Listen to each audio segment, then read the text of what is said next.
Hello everyone and welcome to PW only IAS. दोस्तों, स्वागत है आप सभी का science editorial of the week में, जहां पर हम डिस्कस करते हैं खूब सारा साइंस। और आज के 1 सितंबर से लेके 7 सितंबर के बीच के जितने इंपॉर्टेंट आर्टिकल्स हमारे साइंस एंड टेक्नोलॉजी से रिलेटेड है उनको एक बार जरा देख लेते हैं फटाफट से। सबसे पहले है पोटेंशियल ऑफ एआई एजेंट्स, मतलब कि आज के जमाने में एआई एजेंट्स जो हैं वो कैसे हमारी लाइबिलिटी बनते जा रहे हैं या फिर हमारी ऑटोनॉमी को कैंसिल आउट करने जा रहे हैं। तो ये मेंस के पर्सपेक्टिव से बिल्कुल आंसर फॉर्मेट में डिस्कस करेंगे। आप चाहो तो इस क्वेश्चन का आंसर भी इस डिस्कशन के बाद में लिख के जरूर से देख लेना। नेक्स्ट आर्टिकल हमारा जीन ऑफ थ्रोन्स है। जीन ऑफ थ्रोन्स हमें क्या समझाने की कोशिश करते हैं, क्या सीक्रेट्स को ये रिवील कर रहे हैं, हिस्टोरियंस के लिए कैसे बहुत ज्यादा इंपॉर्टेंट होता जा रहा है, इसके बारे में हम समझेंगे। दूसरा आर्टिकल, तीसरा आर्टिकल जो है वो कैंसर ट्रीटमेंट से रिलेटेड है, कीमोथेरेपी से रिलेटेड है, जहां पर कीमोथेरेपी अभी तक कुछ कैंसर पेशेंट्स के लिए बेअसर साबित होता था। उसके जरिए ही एक नया टारगेट मिला है जिसको कि हम एक्चुअल में हिट कर सकते हैं कैंसर सेल्स को मारने के लिए। तो पूरा प्रोसेस क्या है, कैसे होता है, इसको साइंस के पर्सपेक्टिव से समझने की कोशिश करेंगे। दूसरा हमारा सैटर्न रिंग, लास्ट आर्टिकल है, जो कि मार्च 2025 में भाई साहब गायब हो जाएगा। यस, गायब हो जाएगा। अब साइंटिस्ट इसके पीछे रीजन बता रहे हैं, उन सभी रीजंस को हम लोग समझने की कोशिश करेंगे। तो क्यूरियोसिटी डेवलप करते हुए मैं यहां पर आपका फैकल्टी साइंस का स्टार्ट करते हैं इस मजेदार सेशन को। सबसे पहले आपके सामने ना ये क्वेश्चन डालता हूं मैं, do AI agents foretell the next wave of autonomy और liability? बड़ा ही शानदार सा क्वेश्चन है। यूपीएससी मेंस में डायरेक्टली ये क्वेश्चन उठ के आ सकता है, कोई डाउट नहीं है। आपको अभी इस क्वेश्चन का आंसर मैं बताऊंगा, बट इस पूरे सिचुएशन को समझने के लिए ना व्हाट आई वुड डू, मैं आपके लिए ना कुछ चीजें मैं ऑलरेडी लिख के लेके आया हूं, तो उसको मैं आपको एक बार क्लियरली समझाता हूं। और समझाता ही नहीं हूं मैं, इनफैक्ट आपको सुनाता भी हूं। मैंने एक बार अपने वॉइस असिस्टेंस, यहां पर मेरे पास एक आर्टिफिशियल इंटेलिजेंस का वॉइस असिस्टेंस है, इससे मैंने पूछा what is AI assistance to you. सुनना जरा ध्यान से। An AI assistant, also known as a virtual assistant or AI chatbot, is a computer program that uses artificial intelligence to understand and respond to human language, both text and voice. क्या बात है, एक और command देते हैं इसको, change the voice. An AI assistant, also known as a virtual assistant or AI chatbot, is a computer program that uses artificial intelligence to understand. Okay, stop. ठीक है, तो अभी जो हम लोग सुनने समझने की कोशिश कर रहे हैं, जरा मैं इसी चीज को कॉपी पेस्ट करता हूं और इनका जो भी आंसर है उसको जरा मैं पेस्ट कर देता हूं अपने पुराने वाले आर्टिफिशियल असिस्टेंट्स को, जिसको हम लोग यहां पर बोलते हैं ना एलेक्सा, सिरी, कॉर्टाना। तो सिरी के वॉइस पर हम लोग जरा सुनते हैं। ये एप्पल की सिरी है, यहां पर मैंने पेस्ट कर दिया इसको। और भाई जरा आप भी बताओ कैसे आप बोलते हो। An AI assistant, also known as a virtual assistant or AI chatbot, is a computer program that uses artificial बस भाई intelligence बस, to सुन नहीं understand. पाऊंगा मैं रुक जाओ।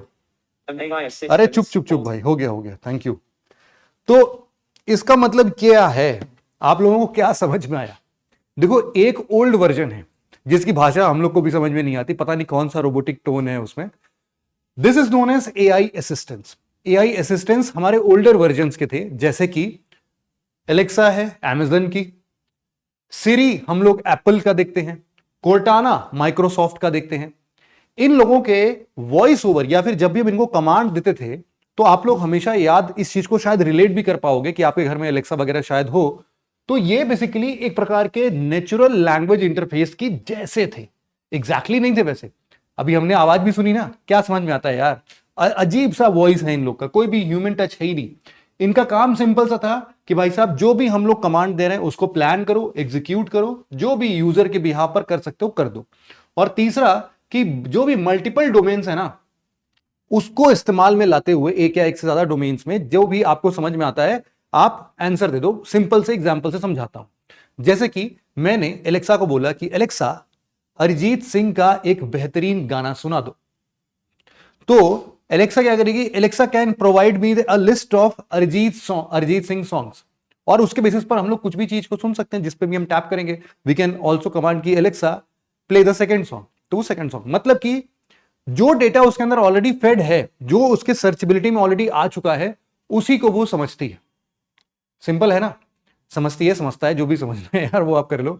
लेकिन राइटर का कहना है कि these are the older versions of artificial intelligence, these are now decade long, है ना, दसियों साल हो चुके हैं इनको इस्तेमाल करते हुए, अब हम बोर भी हो चुके हैं। इनफैक्ट आजकल के जो एआई एजेंट्स हैं, मैंने आपको सुनाया इनके आवाज को, क्या बेहतरीन ह्यूमन टच है। इनफैक्ट मैंने अभी इंग्लिश में इससे पूछा था, हिंदी में भी अब काफी अच्छे वॉइस ओवर्स आ चुके हैं, बहुत अच्छे चैट, आप आराम से इनसे बातचीत कर सकते हो। और इनफैक्ट अगर आपने चैट जीपीटी 4.0 वर्जन लिया हुआ है तो आप भी ऐसे ही बातचीत कर सकते हो, सेम टू सेम जैसे कि मैं अभी इनसे बातचीत कर रहा था। तो this is how this new artificial agents are defined. ये क्या है? Next generation artificial intelligence assistants. तो अब ये जो असिस्टेंट आए हैं ना हमारे पास, ये नए जनरेशन वाले जो हैं, इनके पास टोटल 3 कैटेगरीज हैं। उन 3 कैटेगरीज को हम कैसे डिफाइन कर सकते हैं?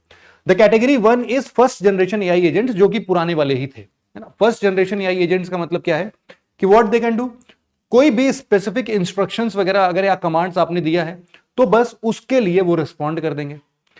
आपको एक प्री डिफाइंड टास्क जैसा आपने उनको समझाने की कोशिश की थी, उसी बेसिस के टास्क को बस वो परफॉर्म कर सकते हैं। मतलब कुछ भी नया नहीं है, वो कुछ भी नया सीख भी नहीं सकते, ये भी कांट लर्न एनीथिंग न्यू। और at the same time adaptation नहीं है उनके अंदर, जो 10 साल पहले 5 साल पहले उनको सिखा दिया गया था, आज भी वो ही कर रहे हैं वो लोग, कुछ भी नई चीजों को नहीं सीख पा रहे हैं। जबकि हम सेकेंड कैटेगरी को लर्निंग एजेंट्स बुलाते हैं। लर्निंग एजेंट्स जो हैं, they are enabled by machine learning. अभी मशीन लर्निंग क्या है वो मैं अभी आपको समझा देता हूं, डू नॉट वरी। बस अभी के लिए एक ऐसा वर्ड दिमाग में रखना, इसको मैं रिलेट करूंगा यहां के डीएल से, डीप लर्निंग से, फिर दोनों को एक साथ समझाऊंगा जिससे कि आपका कॉन्सेप्ट और क्लियर हो जाए। यहां पर लर्निंग एजेंट्स का मतलब क्या है कि ये अपने खुद के एक्सपीरियंसेस से सीख सकते हैं और at the same time to time, आगे आने वाले टाइम पर अपने जो भी रिस्पॉन्सेज हैं या फिर परफॉर्मेंसेज हैं उनको वो इंप्रूव भी कर सकते हैं। Now come the strongest AI, third generation या फिर थर्ड कैटेगरी, इसको बोलते हैं हम लोग कॉग्निटिव एजेंट्स। ये जो कॉग्निटिव एजेंट्स हैं, ये बेसिकली इनके अगर 3 मेजर फंक्शंस की हम बात करें तो they can reason, analyse and plan. इनके पास भाई साहब बहुत बड़ी शक्तियां हैं, ये प्लान भी कर सकते हैं आपके लिए, है ना। एग्जाम्पल के तौर पर अगर मैं आपको बताऊं, अभी वैसे आगे बताऊंगा इसको, डोंट वरी। पहले ये कहां से सीखते हैं? ये अपने इन्वायरमेंट से सीखते हैं, they all learn from their environment. और ये जिस प्रोग्राम से ट्रेन किए जाते हैं वो है डीप लर्निंग, वो है नेचुरल लर्निंग, वो है कंप्यूटर विजन जैसे कुछ अच्छे टूल्स, और साथ में ये किसी भी डिसीजन को बना सकते हैं और आगे आने वाले समय पर अपने आप को अडाप्ट करके अपने ही इन्वायरमेंट से खुद ब खुद सीख सकते हैं। एट द सेम टाइम अगर कॉग्निटिव एजेंट्स के बारे में 2-3 बातें और मैं करूं तो ये है कि they can be integrated with the internet of things. अब ये इंटरनेट ऑफ थिंग्स क्या है आप सबको पता होगा कि आप सो के उठते हो, है ना, जैसे ही एलेक्सा ने अलार्म बजाया और आपने अलार्म ऑफ किया, it is connected with the AC as well. आपने पहले ही कमांड रख रखा है उसमें, जैसे ही आपने अलार्म ऑफ किया आपका एसी ऑफ हो गया। एट द सेम टाइम अगर ठंड का टाइम है तो आपका गीजर अगर वाईफाई इनेबल्ड है तो वो उसी टाइम पर सेम टू सेम ट्रिगर से क्या होगा, गीजर ऑन हो जाएगा। 10 मिनट में आपके नहाने के लायक पानी गर्म हो चुका होगा। उसके बाद ये भी हो सकता है कि जो आपका टोस्टर मशीन है, टोस्टर मशीन को भी ये सिग्नल गया हो, जैसे ही आपका गीजर ऑन हुआ हो, आप अंदर गए हो, टैप ऑन किया हो आपने, टैप ऑन करने से आपका क्या ऑन हो गया भाई साहब, कोई भी ब्रेड सैंडविच मेकर या फिर कुछ भी टोस्टर जो कि तुरंत के तुरंत आपके ब्रेड टोस्ट करने के लिए तैयार हो चुका है। फिर आपका जो इलेक्ट्रिक एयर फ्रायर है उसने आपके लिए कुछ बना दिया, जो आपका इलेक्ट्रिक कैटल है उसने तुरंत के तुरंत आपके लिए चाय बनाना स्टार्ट कर दिया। The moment you came out of your bathroom आपके लिए ब्रेकफास्ट ऑलरेडी रेडी है। ये क्या है? ये सारी चीजें एक्चुअल में वाईफाई इनेबल्ड हो गई हैं, मतलब कि सब कुछ आपस में एक दूसरे से बातचीत कर सकती हैं। बातचीत इन द सेंस की और भाई क्या हालचाल है, ये वाला बातचीत नहीं, मतलब they can be connected with each and everyone, मतलब ईच एंड एवरी डिवाइसेस। एक का कमांड दूसरे कमांड को ट्रिगर कर सकता है।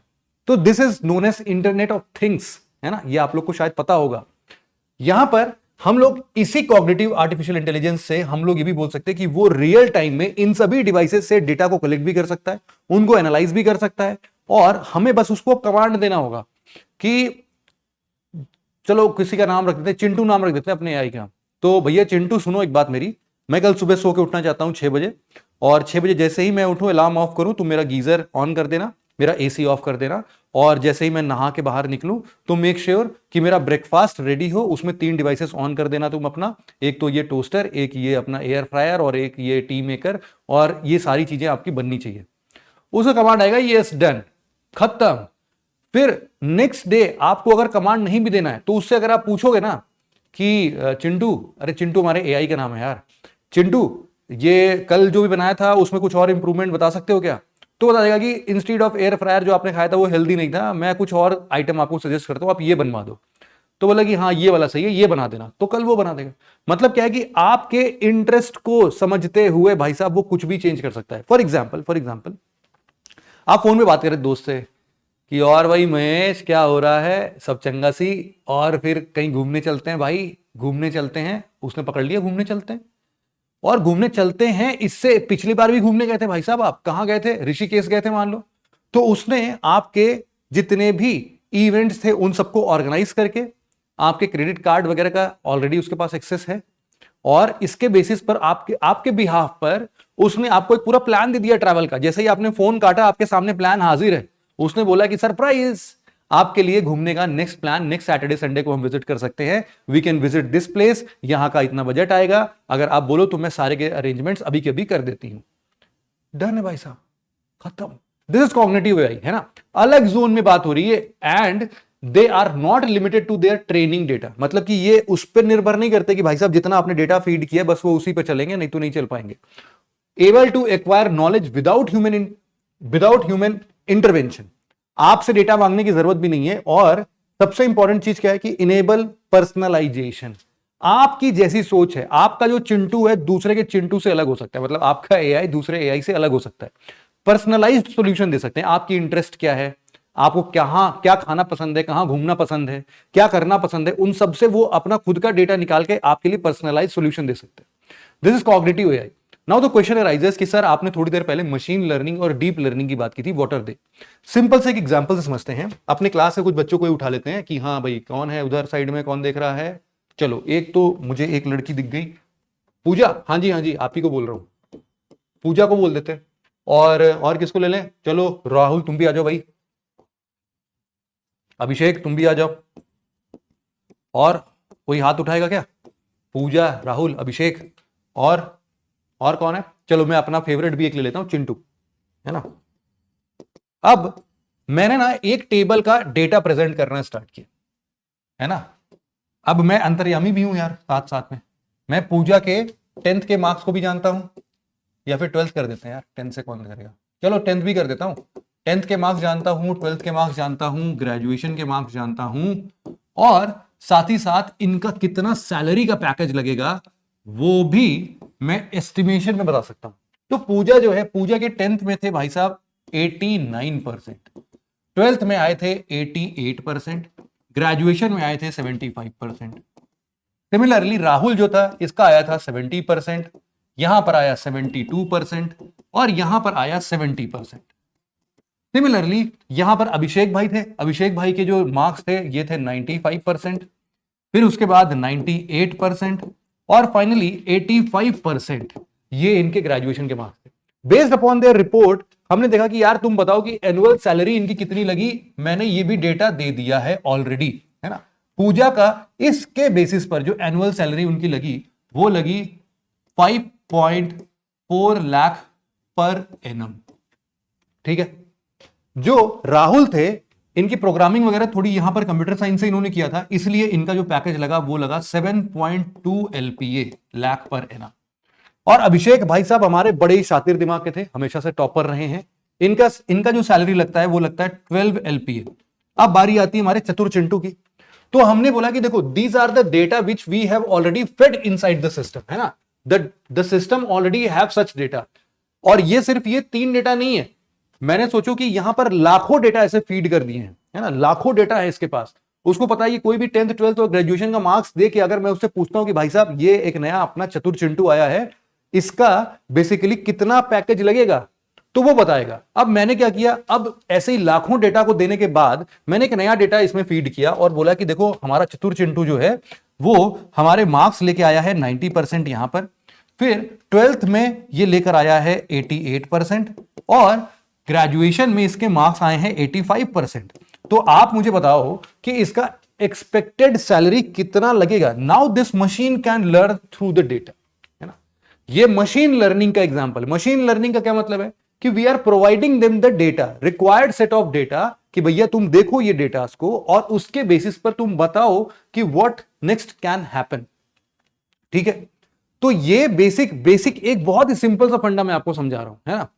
ये आपका क्या कहलाएगा, मशीन लर्निंग कहलाएगा, है ना। यहां पर अब मैं इससे अगर पूछूंगा कि भाई साहब बताओ एनुअल सैलरी, अब आप सोचो कि आप अपने सिस्टम में कभी भी ऐसा कोई भी चीज कर सकते थे कि जिसमें एक्सपेक्टेड नंबर में कुछ भी बता दे? नहीं बताएगा यार, ये कैसे कोई बता देगा, डेटा रीड करने की कैपेबिलिटी ही नहीं है। तो हमने इन डेटास के थ्रू उसको ट्रेन किया और फिर पूछा, तो उसने हमें एक आंसर दिया कि भैया चतुर चिंटू जो है इनका पैकेज लगेगा 10.5 LPA based upon the data you have provided. तो एक एक्सपेक्टेड डेटा में मिल गया। This is known as machine learning. What is this is machine learning.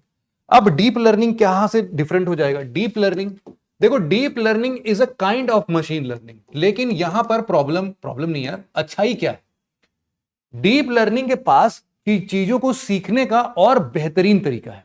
मतलब कि अब ये सिर्फ डेटा, टेक्स्ट, इन सभी चीजों से ही नहीं, बल्कि हम डीप लर्निंग के अंदर हमारे खुद के मशीन को ऑडियो से भी ट्रेन कर सकते हैं, हम लोग वीडियो से भी ट्रेन कर सकते हैं, हम लोग इमेजेस से भी ट्रेन कर सकते हैं।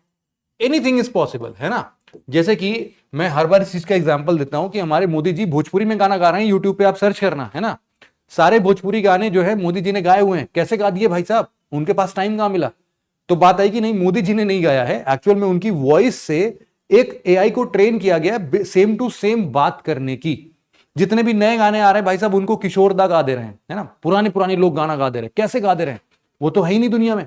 तो फिर ऑडियो ट्रेनिंग दी जा रही है उनको। सिमिलरली वीडियो ट्रेनिंग, आपने सोरा एआई का नाम सुना होगा, अगर नहीं सुना है तो आज सुन लो, कोई दिक्कत नहीं है। सोरा एआई को ना सिर्फ सिंपल कमांड्स देने हैं कि मैं घने जंगलों में जा रहा था, तब से मेरे सामने एक अचानक से शेर आ जाता है, शेर बड़ा ही खूंखार था और उसने मेरे ऊपर जैसे ही छलांग लगाई, तब से मेरे पीछे से सुपरमैन आ गया और सुपरमैन ने उस शेर को 2 मारा, वो एक कोने चला गया। इन सब चीजों का वो वीडियो बना के दे देगा भाई आपको, सेम टू सेम अच्छी वीडियो बना के देगा। तो इलस्ट्रेशंस वीडियोस के फॉर्मेट में, है ना। ये कैसे, कौन पॉसिबल बना रहा है? ट्रेनिंग से। We have train it so well कि आप जैसे कमांड्स उसको देखते हो, we call commands as prompt.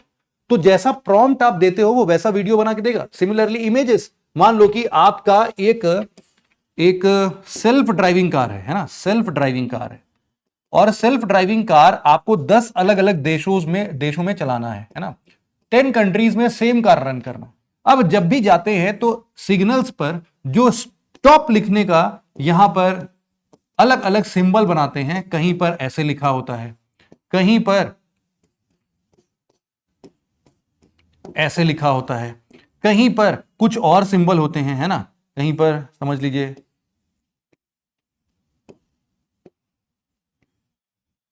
कुछ भी ऐसे बना होगा, है ना। तो ये क्या करेगा, इसको ना 3-4 इमेजेस को ट्रेन करने का बात बोलो, 3-4 इमेजेस के बेसिस पर ना ये ट्रेन हो जाएगा और फिर बाकी जगहों के लिए ट्रेन करने की जरूरत नहीं पड़ेगी भाई। इसको समझ में आ जाएगा कि अच्छा वो रेड कलर वाला ही है, मोर और लेस स्टॉप सिग्नल का ही डिनोशन होगा, वो समझ लेगा इस चीज को। सेल्फ लर्निंग मैकेनिज्म है उसका। उसको 2-3 इमेजेस दिखाओगे, उसके बाद ही वो सारे के सारे सिग्नल्स पर अपने आप रुकने लगेगा। This is called cognitive AI का पावर, है ना। और this is known as deep learning. सीख ये भी रहा है ना, डेटा तो हम इसको भी दे रहे हैं और फिर डेटा देने के बाद कुछ चीजों से ये सेल्फ अवेयर हो जा रहा है ना। हमने अगर इन डेटास को नहीं भी दिया तो हम उससे खुद ही बोल देंगे कि बेटा एक काम करो, जरा दुनिया भर के जितने भी सिग्नल्स के स्टॉप लिखे हुए हैं उन सबको मेरे सामने प्रोड्यूस करो। तो वो खुद ही सर्च कर करके आपको 50 इमेज दे देगा और उसको ऐसे ही समझा देना कि ये जब भी आएगा तो तुमको रुक जाना है। सीख गया, done. This is known as deep learning, है ना। तो डीप लर्निंग जो है आपका, इवन जैसे मैंने बताया कि मोदी जी की स्पीच आगे चल के क्या होगा, हमें देना नहीं पड़ेगा कि भाई साहब ये देखो मोदी जी का भाषण 1 घंटे का, तुम इससे सीखो। अरे मैं उससे बोलूंगा सिंपली, मोदी जी बहुत फ्रिक्वेंटली इधर उधर विजिट में, पार्लियामेंट में अपना इधर उधर बोलते रहते हैं, वहां से वीडियो उठा लो, उनका ऑडियो निकाल लो और उससे अपना सीख लो, तुरंत के तुरंत काम कर लो, है ना। This is how. लेकिन अब देखो इन सभी चीजों के साथ, इतने पावर के साथ, डेफिनेटली देयर आर चैलेंजेस। अब ये चैलेंजेस क्या क्या आ सकते हैं, जैसे कि there are major challenge of concern over accountability, liability and responsibility. इसका मतलब यह है कि अब अगर कोई भी घटना होती है अच्छी या बुरी, इसकी अकाउंटेबिलिटी कौन लेता है? क्या वो प्रोग्रामर जिसने उस पूरे आर्टिफिशियल इंटेलिजेंस एजेंट को ट्रेन किया था? वो तो गायब हो जाएगा भाई, पता भी नहीं चलता है कौन ट्रेन कर रहा है। बहुत बार क्या होता है कि एक पूरी कंपनी, उसमें पता नहीं हजारों इंप्लॉइज होते हैं, उन्होंने ट्रेन किया है उसको, तो how we can make sure accountability किसकी है भैया? पता नहीं है। दूसरा, increasing vulnerability of humans. Increasing vulnerability of humans का मतलब यह है कि अब धीरे धीरे ह्यूमन की जरूरत जो है वो कम होती जाएगी। जब human like statements, human like speech, human like mindset अगर आप किसी आर्टिफिशियल इंटेलिजेंस के अंदर डाल देते हो, तो इंसानों की औकात तो कम हो जाएगी ना, इंसानों की जरूरत तो कम हो जाएगी। Now they will become vulnerable. जो भी इस एआई ड्रिवन चीजों को सीख साख के अपना काम अच्छा बना सकते हैं, they will be excelled in their life. और जो निचले तबके के लोग हैं वो तो वहीं के वहीं फंसेंगे और नीचे चले जाएंगे, बल्कि उनकी जॉब वगैरह भी निकल जाएगी। Similarly, AIA agents being manipulated by mollified actor. इसका मतलब क्या है कि ये जो आर्टिफिशियल इंटेलिजेंस एजेंट्स हैं, दीज आर लाइक छोटा बच्चा पैदा हुआ है, फुल ऑफ दिमाग, भाई साहब खतरनाक दिमाग है। अब इसके अंदर जो डेटा आप डालने की कोशिश करोगे वो वही चीज सीख जाएगा। अब कोई टेररिस्ट ऑर्गेनाइजेशन को अगर मान लो ये आर्टिफिशियल इंटेलिजेंस मिला और उसने उसको उसका मकसद डिफाइन करना स्टार्ट कर दिया, भाई चिंटू मकसद नहीं भूलना है तुम्हें। अब मकसद उसका पता नहीं क्या है भाई साहब, किसको उड़ाना है, कहां पर बम फोड़ना है, तो वो तो वही चीज सीख रहा है ना। भले ही हमने उसको कितना भी ट्रेनिंग दिया होगा, बट उसका माइंड वॉश तो हम आसानी से कर सकते हैं कमांड दे देके, प्रॉम्प्ट दे देके, क्योंकि वो तो मेरे हिसाब से पर्सनलाइज्ड कमांड ही एक्सेप्ट करेगा। तो इस मालाफाइड इंटेंशन वाले लोगों से इसको कैसे बचाया जाए, बहुत बड़ा चैलेंज है। फिर एक है decreasing human creativity and autonomy. अब आप हर चीज के लिए क्या करते हो, चैट जीपीटी, जेमिनाई, कोई बात नहीं समझ में आई, जेमिनाई, चैट जीपीटी। कोई नया आइडिया चाहिए कि आज तो किसी का बर्थडे है, बहुत इंपॉर्टेंट बर्थडे है, उसको मुझे बहुत ही प्यारा सा गिफ्ट देना है जिसको वो देखते ही खुशी से उछल उठे। अब उसके लिए क्रिएटिव आइडियाज, मेरे दिमाग की तो बात है नहीं, तुरंत चैट जीपीटी से कि फला फला फला को हमें गिफ्ट देना है और क्या क्या ऑप्शंस मिल सकते हैं, वो सब बताएंगे आपको। तो हमारी जो क्रिएटिविटी है वो नील बटे सन्नाटा धीरे धीरे होती जाएगी, है ना। ऑटोनॉमी हमारी चली जाएगी, हमें सोचने की क्षमता हमारी खुद से ही छिन जाएगी। अगले 2-4 जनरेशन में जब हम किसी चीज को सोचेंगे नहीं, सिर्फ और सिर्फ क्या करेंगे, हम आर्टिफिशियल इंटेलिजेंस के ऊपर डिपेंडेंसी दिखाएंगे, तो सोचने की क्षमता हमारी धीरे धीरे कम भी तो होती जाएगी, है ना। तो दिक्कत है भाई साहब। फिर नॉर्मली वे फॉरवर्ड क्या है इसके लिए, देखो वे फॉरवर्ड में भी कहीं कहीं कुछ नए नए चैलेंजेस भी आपको दिख जाएंगे, इसको आप चैलेंजेस में भी ऐड कर सकते थे। सबसे पहले हमारे पास ना सेफ्टी मेजर्स नहीं है कभी के लिए। एक तो सेफ्टी मेजर चाहिए हमें, सबसे पहले कोई लॉ चाहिए, कोई रेगुलेशन चाहिए जो कि यूनिवर्सल हो, सभी देशों पर, सभी देश के सभी एआई जनरेशंस पर समान रूप से लागू होता हो। दूसरा, यहां पर लीगल रिकॉग्निशन नहीं है एआईए के पर्सनहुड का। अब कोई भी एआई कल को चल के कोई टेररिस्ट ऑर्गेनाइजेशन के साथ में अटैच्ड है ना, अब वो टेररिस्ट ऑर्गेनाइजेशन का बेस्ड आर्टिफिशियल इंटेलिजेंस कहीं पर किसी एक बड़े समस्या को जन्म देता है। मान लो कि कई सारे लोगों को बंदी बना देता है, बंदी बनाने के साथ रैंसमवेयर, फिरौती के पैसे, ये सब चीजें वो लेने लगता है। कौन है ये? हम इसको एजेंट बुला रहे हैं। This agent is without agency. किसको पकड़ेंगे इसके बिहाफ पे? इसका पर्सनहुड, इसकी एग्जिस्टेंस है कहां पे? अगर इसने कोई गलती किया तो पकड़े, किसका कॉलर पकड़ के खींच के कोर्ट में लेके जाएंगे, उसको जेल दिलवाएंगे, सजा दिलवाएंगे, किसको दिलवाएंगे पता नहीं है। तो इसीलिए in the eyes of law we have to align something, है ना, कुछ तो ऐसा करना पड़ेगा जिससे कि आर्टिफिशियल इंटेलिजेंस के भी पर्सनहुड को आइडेंटिफाई किया जाए। एट द सेम टाइम जो human morality versus artificial intelligence agent की मोरालिटी है, उनके बीच में भी जो भी डिफरेंसेस आए उसको हर एक नए रूल के डिफिनीशन में डालना चाहिए कि कभी भी इस जिंदगी में किसी ने भी आर्टिफिशियल इंटेलिजेंस बनाया तो उसकी मोरालिटी जो ह्यूमन मोरालिटी है, जैसे हम और आप, हम लोग मोरल नेचर के हैं, human by birth is moral in nature, है ना। तो बाय बर्थ उसको कैसे बनाना है वो भी जिम्मेदारी देनी चाहिए ऐसे लोगों को। तो ये जो बना रहे हैं मतलब उनको देनी चाहिए। तो ऐसा ही बहुत सारा और भी वे फॉरवर्ड हो सकता है। आप इस क्वेश्चन को जरूर से अटेम्प्ट करना, है ना, और अटेम्प्ट करके इसी कमेंट सेक्शन में मुझे बताना, जरूर से बताना यार, है ना। I will be looking forward to it. फिर अगला जो हमारा टॉपिक है वो है gene of thrones. Gene of thrones में देखो, ये आर्टिकल एक्चुअल में ना हिस्ट्री से रिलेटेड है यार, वर्ल्ड हिस्ट्री से, और इनफैक्ट वर्ल्ड हिस्ट्री से भी नहीं, आप बोल सकते हो आर्कियोलॉजिस्ट से ये ज्यादा रिलेशन दिखाता है। अभी जो आर्कियोलॉजिस्ट होते हैं ना, ये पुरातत्व विभाग जिसको हम लोग बोलते हैं, ये लोग खनन करने के लिए या फिर कहीं पर भी इनको आर्कियोलॉजिकल साइट मिला, जैसे मान लो हड़प्पा का कोई नया साइट मिला, तो वो बिल्कुल अपनी पूरी टीम को लेके जाते हैं, उसका घेरा बनाते हैं और भाई साहब वहां पर नया नया नया नया कुछ ना कुछ इधर उधर करने लगते हैं।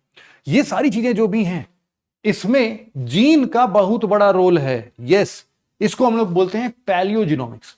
पैलियोजिनोमिक्स जो है, इधर बीच अब कई सारे टेक्नोलॉजीज को समराइज करते हुए एडवांसमेंट की ओर बढ़ चुका है। ये पैलियोजिनोमिक्स बेसिकली एंशियंट डीएनए को, आज से 4000 5000 साल पुराने इंसानों के डीएनए को उठाता है और फिर उनकी स्टडी कंडक्ट करता है। इसको हम लोग क्या नाम देते हैं? पैलियोजिनोमिक्स। अब इस पैलियोजिनोमिक्स से फायदा क्या हो रहा है? फायदा यह है कि हमारे जितना भी अभी तक का खुद का हमारे पास्ट का नॉलेज था, ह्यूमन एग्जिस्टेंस का नॉलेज था, हम कैसे पैदा हुए, हम कैसे माइग्रेट हुए, कौन सी सिविलाइजेशन किस जगह से कहां तक माइग्रेट होके गई, उसका रूट क्या था, eight the same time development कैसे हुआ उनके बीच में, इवोल्यूशन कैसे हुआ, ये सारी की सारी चीजें हम अब क्या कर सकते हैं इस डीएनए बेसिस पर, या फिर जो हमारा एंशिएंट डीएनए हमें मिलता है उनके बेसिस पर। हम लोग देखते हैं ना, बहुत सारे बरियल साइट्स मिलते हैं। बरियल साइट्स में जैसे कि यहां पर 2 एग्जांपल्स दिए गए हैं। यहां पर एग्जांपल है अवार और श्योंगनू का, है ना। क्या नाम बोल दिया मैंने? एक बोला अवार। अवार जो है, अवार ट्राइब है एक तरीके से मान लो, या फिर अवार एक सिविलाइजेशन है। ये अवार सिविलाइजेशन जो है वो बेसिकली आपको मिडिल ईस्ट वाले रीजन में देखने को मिलेगा। तो वहां पर एक्चुअल में ये सब पहुंचे कैसे? तो ट्रेस करके देखा गया, इनके जीन्स को जब ट्रेस करके देखा गया तो दे आर समवेयर, आप बोल सकते हो कि ये यूरोप में तो रहने लगे, अरे सॉरी, मतलब ये यहां से भी माइग्रेट होकर फिर फ्यूचर में यूरोपियन सिविलाइजेशन का भी पार्ट बने अवार। यहां पर ऐसा देखा गया जो इनका जेनेटिक कॉम्पोजिशन था वो काफी हद तक मिलता था हमारे चाइना के ऊपर वाले प्रोविंस यानी कि मंगोलिया वाले प्रोविंस से। मंगोलिया से लगभग 7000 किलोमीटर की दूरी तय करके ये यूरोपियन वाले जगह पर, यूरोप कंट्रीज पर आए थे।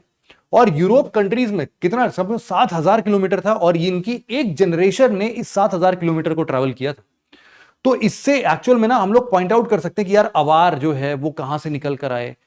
ये भी हम लोगों ने देखा कि यहां पर ना काफी सारे अवार आए होंगे, मतलब हजारों के तादाद में अवार आए थे। क्यों? क्योंकि हम लोगों ने यहां पर एक्चुअल में एक टर्म है इनब्रीडिंग, है ना। इनब्रीडिंग का मतलब क्या होता है? हम लोगों ने इस सिविलाइजेशन में इनब्रीडिंग नहीं देखा है। इनब्रीडिंग नहीं देखने का मतलब क्या है? अगर मान लो 2-4 लोग आए होते और अवार खुद की पॉपुलेशन को एक्सपैंड करना चाहते, 2-4 नहीं, चलो 10-12-15 आए होते, तो इनब्रीडिंग का मतलब है कि जो भी बच्चे पैदा होते हैं they can be of father and daughter, they can be of brothers and sisters, they can be of direct siblings. ऐसे अगर बच्चे पैदा हो रहे हैं और फिर इनके तादाद बढ़ रहे हैं, इनकी पॉपुलेशन धीरे धीरे बढ़ती जा रही है, तो उस केस में हम उनको क्या बोलते हैं? इनब्रीडिंग बोलते हैं। और यहां पर इनब्रीडिंग देखा नहीं गया कभी भी। इसका मतलब है कि इतने सारे जेनेटिक डिफरेंसेस अगर दिख रहे हैं तो इसका मतलब है कई सारे लोग आए होंगे। तो ऐसे ही बहुत सारी स्टडीज हैं जो कि हम लोग इस जेनेटिक इंफॉर्मेशन के बेसिस पर हम लोग इसको पढ़ सकते हैं, है ना। एट द सेम टाइम यहां पर जैसे और क्या बोल सकते हैं, एक और ट्राइब था जिसका नाम था श्योंगनू। इसको कैसे पढ़ते भाई साहब मेरे को नहीं पता, किसी को पता होगा तो बता देना। श्योंगनू, है ना। ये जो श्योंगनू ट्राइब है ये एम्पायर है। ये बेसिकली एक नोमैडिक किंगडम था, नोमैडिक किंगडम। और ये भी देखा गया कि यहां पर ना 2 प्रकार के लोगों में बात की गई। एक थे एरिस्टोक्रेटिक एलीट ग्रुप। क्या मिला? Sorry, aristocratic elite group. Elite group जो थे ना, इनके अंदर ज्यादा जेनेटिक चेंजेस नहीं पाए गए। इसका मतलब यह था कि एरिस्टोक्रेटिक एलीट ग्रुप जो थे they are very limited in numbers, है ना। वो आपस में ही शादी वादी करते थे भाई साहब और बाकी लोगों से मिलते नहीं थे। लेकिन majority of the genetic changes देखे गए कहां पर? हम लोग देखते हैं जो भी इनके ऐसे ही समझ लो, जो भी इनके लोअर स्ट्रेटा ऑफ द लोग थे, जिसको हम लोग बोल सकते हैं यार कि नॉर्मल जनरल पीपल, जो लोअर स्ट्रेटा के लोग थे, वहां पर हम लोग को काफी सारा ऐसे जेनेटिक चेंजेस देखने को मिलते हैं। तो यहां पर ये लोग बिल्कुल घुल मिल गए होंगे। और सिमिलरली अवार ट्राइब भी ऐसे ही थी। अवार ट्राइब भी धीरे धीरे धीरे धीरे करके वहां की लोकल पॉपुलेशन के साथ मीटिंग स्टार्ट कर देते हैं, इसलिए जेनेटिक इवोल्यूशन वहां से इस यूरोपियन लोकल पॉपुलेशन के बेसिस पर भी देखने को मिलता है। तो इसका मतलब यह है कि पैलियोजेनोमिक्स जो है ना, ये बेसिकली एक नया टूल बनते जा रहा है जो कि हमारे आर्कियोलॉजिकल सर्वे के रिजल्ट को और पुख्ता बना देगा और साइंटिफिक बना देगा, है ना। अब there will not be any fight कि भाई साहब आर्यंस कहां से आए, है ना। जब भी इस पे स्टडी होगी तो हम लोग एग्जैक्टली पॉइंट आउट कर पाएंगे कौन ट्रू आर्यंस है ना। हमेशा फाइट होती रहती है ना इन सब चीजों पर, तो ये सारी चीजों को हम बड़े ही क्रिटिकल तरीके से, बड़े साइंटिफिक तरीके से डिफाइन कर सकते हैं with the help of palaeogenomics. This was the article. यहां पर इसके बाद जो हमारा अगला आर्टिकल है वो है IACS के कुछ साइंटिस्ट ने कैंसर ट्रीटमेंट के लिए एक नया टारगेट खोजा है।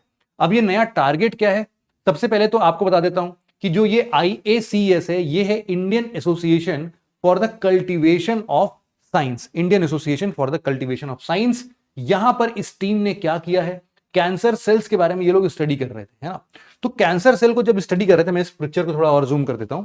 कैंसर के सेल को जब स्टडी कर रहे थे तो इन लोगों ने एक चीज पाई कि कीमोथेरेपी में जो भी मेडिसिन का इस्तेमाल होता है ना, जो भी मेडिसिन का इस्तेमाल होता है, मान लो कि इस मेडिसिन का नाम बड़ा ही अजीबोगरीब सा था यार,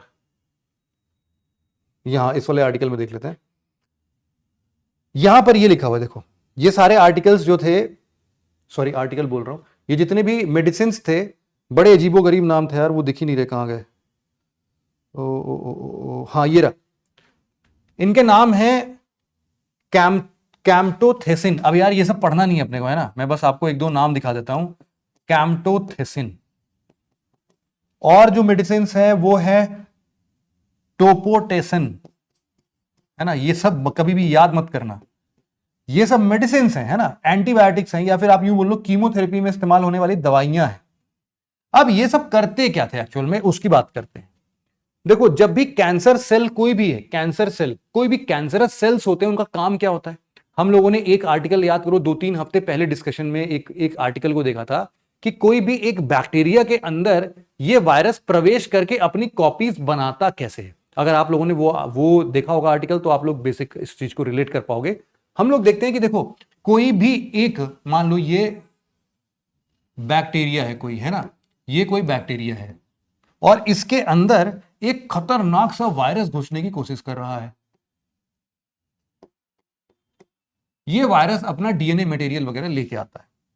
अब यहां पर जब भी ये डीएनए मटेरियल इसके अंदर में आता है तो इस बैक्टीरिया का अपना खुद का भी डीएनए होगा, है ना। अब इस डीएनए में वो क्या करेगा कि भाई साहब ये मेरा वाला डीएनए भी अपने वाले में अटैच कर लो। इसके लिए कुछ बहुत सारे एंजाइम्स वगैरह का रिलीज होना स्टार्ट हो जाता है, ट्रांसक्रिप्टेज एंजाइम वगैरह होते हैं, जिसके थ्रू रिजल्टेंट जो इसका फाइनल डीएनए बनता है वो इसी डीएनए में कुछ आप मान लो कि यहां पर इस वाले के जीन्स भी, इस वाले के डीएनए भी शामिल हो जाते हैं, ठीक है, कुछ ऐसा ऐड कर देता है। वंस दिस इज एडेड, हम सबको पता है कि जो हमारा डीएनए है it acts as the brain of an organism या फिर ब्रेन ऑफ अ सेल। अब डीएनए ही सारा कमांड देता है। ये जो डीएनए है ये क्या है, ये कमांड देना स्टार्ट करता है। कमांड क्या देता है, सबसे पहले बोलता है कि देखो ये जो सेगमेंट है ना इसकी कॉपी बनाओ। मेजॉरिटी ऑफ द टाइम जो वायरस होते हैं इनके डीएनए सेगमेंट जो होते हैं वो आरएनए होते हैं इंस्टेड ऑफ डीएनए, है ना। तो यहां पर पहला एक बार ऑलरेडी इस आरएनए को जब इसके बैक्टीरिया के अंदर घुसता है तो वो एक प्रोसेस होता है जिसको हम लोग बोलते हैं रिवर्स ट्रांसक्रिप्शन। रिवर्स ट्रांसक्रिप्शन की मदद से ये आरएनए पहले डीएनए में कन्वर्ट होता है और ट्रांसक्रिप्टेज एंजाइम की मदद से ये इस डीएनए को इसमें अटैच होता हुआ, बैक्टीरिया के खुद के डीएनए में अटैच होता हुआ हम देख सकते हैं। तो फाइनली ये जो डीएनए है अब ये कमांड देगा कि भाई साहब एक काम करो, तुरंत के तुरंत क्या करो, कॉपीज बनाओ। तो ये क्या बनाएगा, मैसेंजर आरएनए को बना सकते हैं, मतलब कि ये भी आरएनए तक पहुंच जाएगा। सिमिलरली ये क्या बोलेगा कि भाई साहब इससे क्या करो, प्रोटीन बना दो। इस प्रोटीन को कौन बनाएगा, इस प्रोटीन को बना देंगे मान लो राइबोसोम्स जो कि सेल्स के अंदर में प्रेजेंट होते हैं, है ना। तो ये प्रोटीन बनाने का भी काम हो गया। अब ये प्रोटीन क्या है एक्चुअल में, अगर आप इसके कवच को देखते हो, इसके कवच को नाम हम लोग देते हैं कैप्सिड। क्या नाम देते हैं, कैप्सिड। ये जो कैप्सिड है ये एक्चुअल में प्रोटीन का ही बना होता है। तो ये वही प्रोटीन बनवाता है जिसका ये खुद बना है। तो ये प्रोटीन इसका कवच बन गया, है ना, और इसका कवच जैसे ही बना, सिमिलरली इसका जो डीएनए का इसके अंदर जेनेटिक मटेरियल था वो भी कॉपी होके आया, वो भी इसके अंदर घुस गया वापस से। तो अल्टीमेटली हम क्या देख रहे हैं कि एक वायरस एक बैक्टीरिया के अंदर घुस के अपनी ही कॉपी बना सकता है, और ये इतनी स्पीडली बनाता है। This is how cancer cells reacts, है ना। कैंसर सेल क्या करते हैं, अपनी तादाद को एक्स्ट्रा बढ़ा देते हैं। जैसे ट्यूमर बनता है ना कभी, तो ट्यूमर धीरे धीरे धीरे धीरे बढ़ता जाता है, बढ़ता जाता है, बढ़ता जाता है।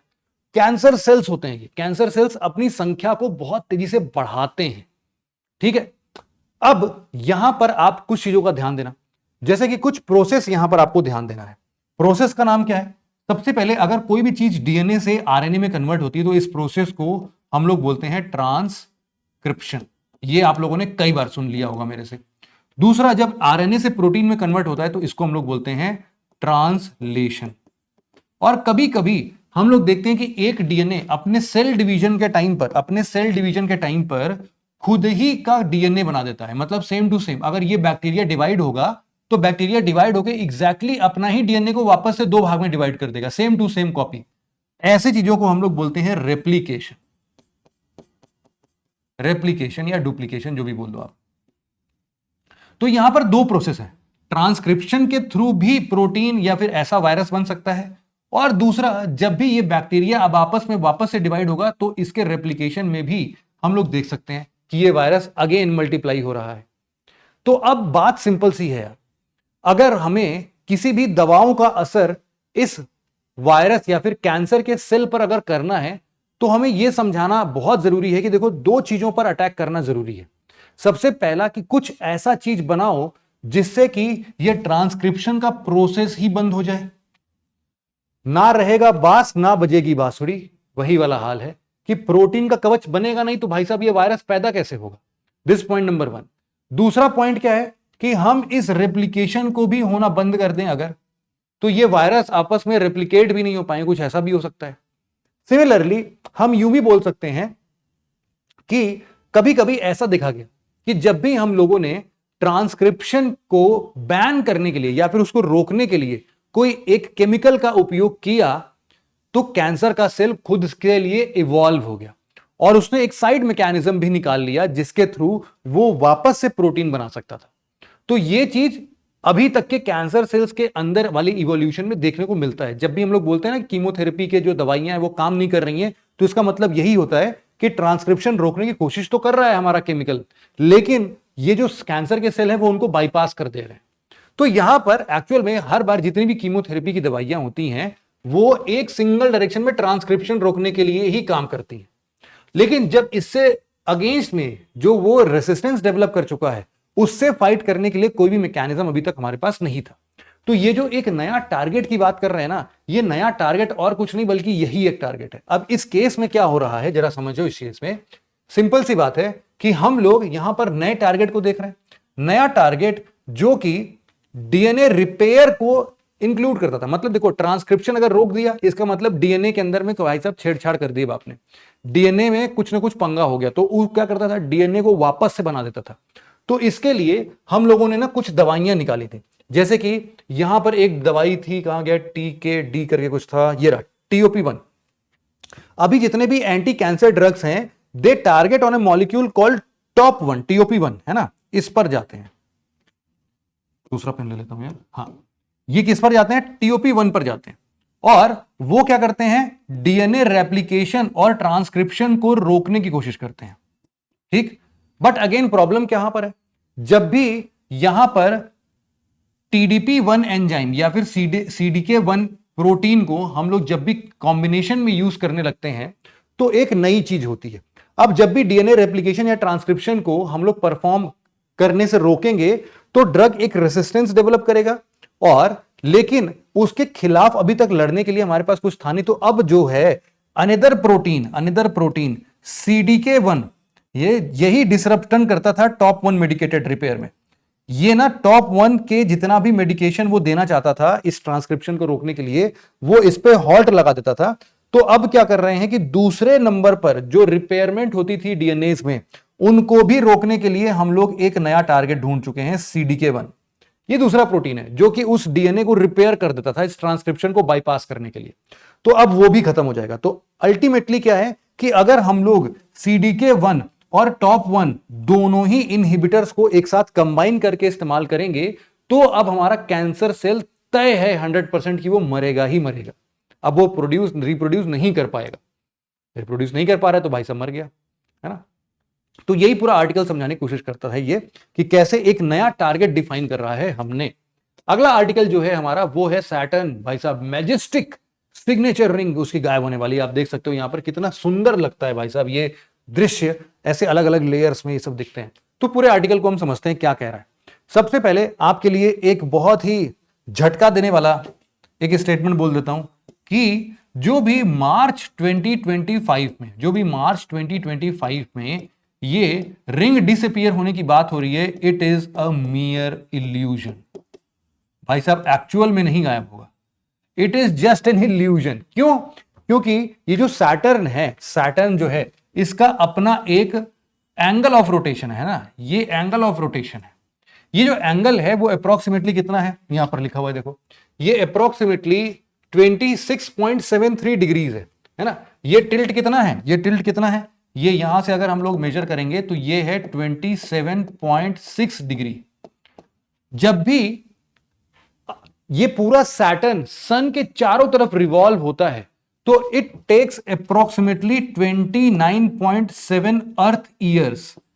हमारे अर्थ के 29.7 साल लगते हैं इस सैटर्न को एक बार पूरा सन का चक्कर काटने में। तो अप्रोक्सीमेटली ऐसा होता है कि 13 से 15 साल ये सैटर्न हमें एक एंगल के टिल्ट पर दिखता है, और अगले 13 से 15 साल हम लोग को दूसरे डायरेक्शन ऑफ टिल्ट पे दिखता है ना। मतलब एक बार हम लोग को ये वाला एंगल दिख रहा होगा और एक बार हम लोग को ये वाला एंगल दिख रहा होगा। तो जब भी ये वाला एंगल दिखता है हमें तो हमारे बिल्कुल आंखों के बराबर इस लेयर को हम देखते हैं, और अगले 13 से 15 सालों के लिए ये क्या हो जाता है, गायब हो जाता है, इनविजिबल हो जाता है ना। बस हमें दिखाई नहीं देता, वो रहता वहीं पर है, बस हमें क्या होता है, दिखाई नहीं देता है। और अगले 13 से 15 साल वो हमें पूर्णतया दिखाई देता है। तो फिर इसी तरीके से हम बोल रहे हैं कि भाई साहब ये एक मियर इल्यूजन है। और इसलिए भी है क्योंकि कई सारे जगहों पर ये जो रिंग है ना, इसकी जो चौड़ाई है ये मीटर्स में है भाई साहब, सिर्फ मीटर्स, मियर मीटर्स। हो सकता है 10 मीटर की हो सकता है 50 मीटर की हो। तो 50 मीटर 10 मीटर भाई साहब इतने दूर से देखने का मतलब क्या है, हमें लग रहा है कि अगर आपको कोई एक पतला सा कागज पकड़ा के 3 किलोमीटर दूर खड़ा कर दे और बोले कि ये देखो कागज दिख रहा है तुम्हें, हमें क्या दिखेगा भाई इतनी दूर से एक पतला सा कागज। तो समझ लो वैसे ही हमारे लिए भी हो जाता है कि ये पतला सा इतने मीटर का, इससे तो लाइट जो है, सूरज की जो किरणें हैं वो टकरा के रिफ्लेक्ट जो होंगी वो भी हमारे तक नहीं पहुंचेंगी, वो इतना पतला सा है, इसीलिए हमें दिखेगा ही नहीं, इसीलिए वो गायब होता हुआ दिख जाता है। बट साइंटिस्ट का ये भी कहना है कि ग्रेजुअली अगर हम लोग बात करें ना तो ये सैटर्न का ring it is bound to eliminate या फिर बाउंड टू डिक्लाइन।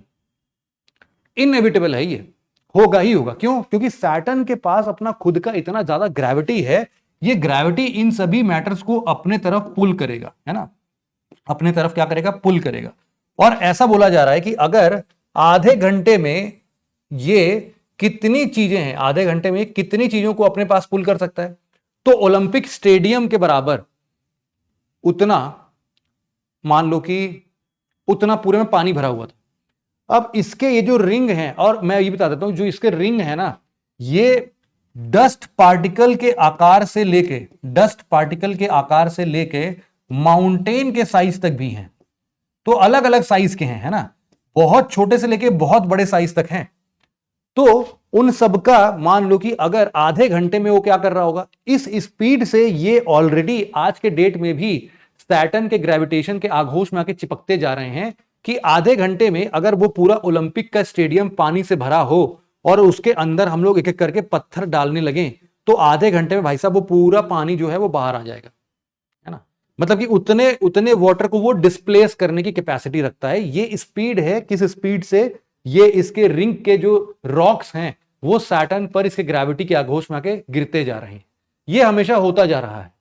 तो इससे अनुमान लगाया गया है कि भैया इसी स्पीड से अगर गिरता रहा तो हो सकता है कि अगले 100 मिलियन सालों में, कितना, 100 मिलियन ईयर्स में ये सैटर्न का रिंग जो है वो कंप्लीटली खत्म हो जाए। इस स्पीड से भी चलेगा तो उसको 100 मिलियन साल लग जाएंगे इन सभी पत्थरों को, इन सभी चट्टानों को सैटर्न के ग्रेविटेशन के आघोष में आके इसके अंदर गिरने के लिए। ठीक है, तो यही पूरा आर्टिकल था यार। यहां पर देख लो, यहां पर सारी चीजें लिखी हैं वैसे तो।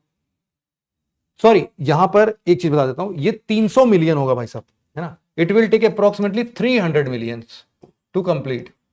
और ऐसा बोला जा रहा है कि ये जो रिंग है ना, ये बहुत नया ही बना है। एक्चुअल में इसका फॉर्मेशन भी 100 मिलियन ईयर्स एगो का ही है, ज्यादा पुराना नहीं है। और ये कैसे बना था? ये बना था जब दो मून सैटर्न के टकरा गए और चूर चूर हो गए, चूर चूर होके एक रिंग स्ट्रक्चर में धीरे धीरे धीरे धीरे ये फैलते रहे। और ऐसा बोला जा रहा है कि this is not just limited with Saturn. हो सकता है कि पहले के जमाने में हमारे जुपिटर, यूरेनस, नेपच्यून, इन सभी प्लैनेट्स के पास भी ऐसे ही रिंग स्ट्रक्चर बना होगा, but over a period of time they have lost their rings. ठीक है, अब सैटर्न के पास है, वो भी आगे आने वाले 200-300 मिलियन सालों में गायब हो जाएगा, नहीं रहेगा रिंग। ठीक है, तब तक तो मैं और आप रहेंगे नहीं, तो इसका टेंशन हमें लेने की जरूरत ही नहीं है क्या चल रहा है। तो बस रिसेंट वाला क्यों गायब होता है वो आपको मैंने समझा दिया। यहां पर सारे आर्टिकल्स को यहां पर बहुत ही डिटेल से यही सारी चीजों को लिखाया गया है। ये देख लेना कि इसके जो रॉक्स हैं they are made up of ice plus rocks. और आइस प्लस रॉक्स जो है वो भी कंक्लूड यही करता है कि ये मून्स के कोलिजन से ही बने हैं, आइसी मून्स के कोलिजन से बने हैं। ठीक है, बस इतना ही था इस आर्टिकल में। आप देख लो, अगर आपको कोई भी डाउट आता है, कुछ भी पंगा आता है, तो आपके लिए मैं हमेशा यहां पर अवेलेबल हूं। और इससे रिलेटेड मैं बहुत सारे क्वेश्चंस जल्द ही पोस्ट करूंगा, आप उन सबको भी जरूर से देखना, सॉल्व करना और बताना कोई डाउट आता है तो मिलते हैं आपसे अगले हफ्ते वापस से कुछ नए मजेदार सेशंस के साथ में। आज के लिए इतना ही था। Thank you so much for listening it very patiently friends. Have a nice day. Thank you so much, enjoy the day और जल्द ही आप लोग बढ़िया से पढ़ाई करते रहो। Thank you.